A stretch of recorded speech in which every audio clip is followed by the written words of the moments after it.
Makinig ng mabuti para maalaman natin ang kwento ni Elias, kilala rin bilang Elijah, isa sa pinaka-hindi malilimutang propeta sa Biblia. Magandang araw sa inyong lahat. Ang kwentong ito ay puno ng tapang, pananampalataya at kababalaghan. Habang pinapakinggan ninyo, sana ay maramdaman ninyo ang kapangyarihan ng Diyos sa bawat pangyayari sa buhay ni Elias. Huwag kalimutang please follow at subscribe para sa iba pang mga kwento na tulad nito. Si Elias ay pinadala ng Diyos sa Israel sa isang panahon na puno ng kaguluhan. Ang bansa ay pinamunuan ng mga hari at reyna na malayo sa Diyos, at marami sa mga tao ang sumasamba sa Diyos na si Baal at sa diyosa na si Asherah. Sa kabila ng lahat ng ito, si Elias ay nanatiling tapat sa Diyos at ipinakita ang lakas ng kanyang pananampalataya sa gitna ng kasamaan at kalituhan. Isang kilalang kwento ni Elias ay ang laban sa Mount Carmel. Dito, maraming Israelita ang nalilito at nahihirapang pumili sa pagitan ng mga Diyos ng kanilang bansa at ng tunay na Diyos. Ang mga propeta ni Baal, na marami, ay malakas at maingay at pinipilit nilang patunayan ng kanilang Diyos bilang makapangyarihan. Gulit si Elias ay nagpakita ng kabaitan at karunungan.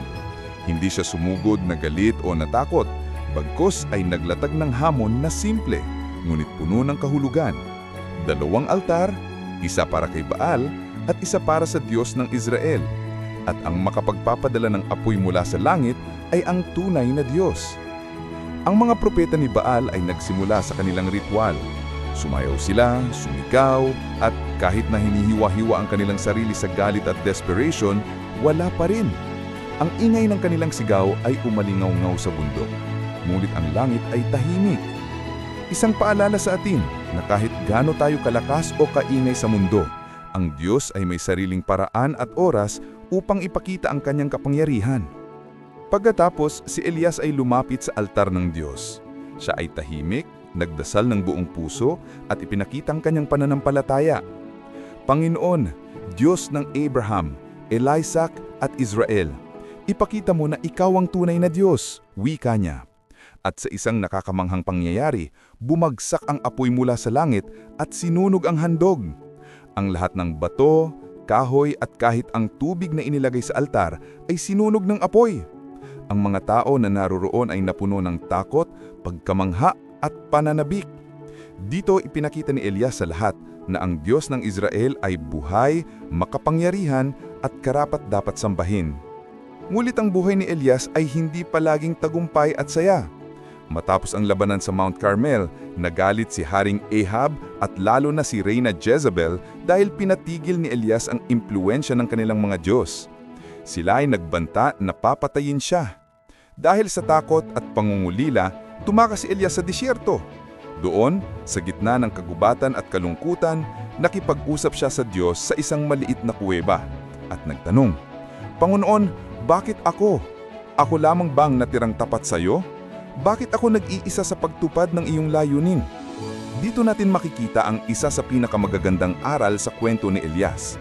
Kahit ang pinakamatapang na propeta ay nakararamdam ng takot, panghihina at kalungkutan. Ngunit ang Diyos ay hindi kailanmang iniwan si Elias.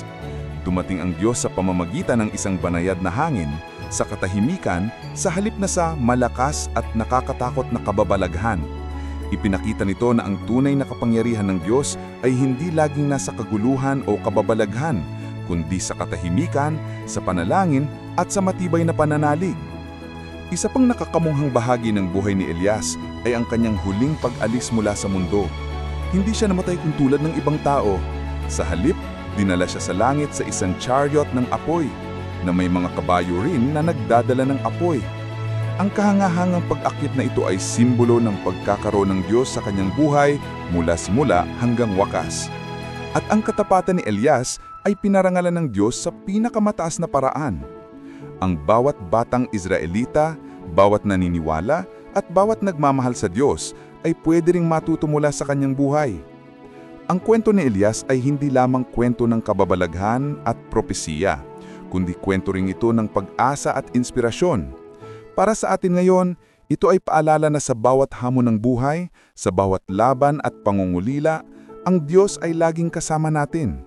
Katulad ni Elias, tayo rin ay pwedeng magpakita ng tapang, gumawa ng tama, at manalig na ang kanyang plano ay laging mabuti. Bilang pagtatapos, tandaan natin ang 3 mahalagang aral mula sa buhay ni Elias. Una, ang pananampalataya sa Diyos ay higit sa anumang takot o panghihina. Ikalawa, ang bawat pagsubok ay pagkakataon upang ipakita ang ating tapang at paniniwala.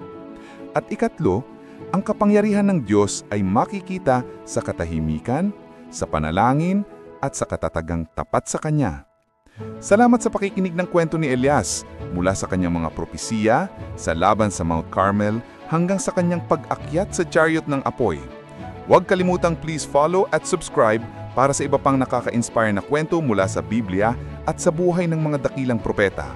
Hanggang sa muli, manatiling matapang, manalig, at laging magtiwala sa kapangyarihan ng Diyos. Paalam!